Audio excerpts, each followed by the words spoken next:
রাষ্ট্রের উন্নয়ন কাঠামোর সঙ্গে যারা সরাসরি জড়িত তাদেরকে দায়িত্ব পালন করতে হবে এবং জবাবদিহিতার ভয়ও পেতে হবে। আমরা জেনেছিলাম আমাদের প্রধান উপদেষ্টা একজন বড় মাঠের খেলোয়াড়, কিন্তু তিনি যে দেশের জনগণকে নেতৃত্ব দিচ্ছেন সেই আমরা কিন্তু কুয়ার মতো ছোট্ট একটা মাঠের খেলোয়াড়।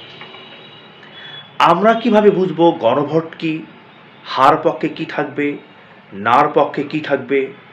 একজন রিকশাওয়ালা ভাই তাঁতি, কামার, কুমার, জেলে এবং দিনমজুর ভাইদের সঙ্গে তামাশা করছেন ডক্টর ইউনূস দাদু। আমার বড্ড বেশি খারাপ লাগে যখন আমাদের শরীরের নিংড়ানো কোটি কোটি টাকা দিয়ে কমিশন গঠন করে ভুল সিদ্ধান্তে উপনীত হন।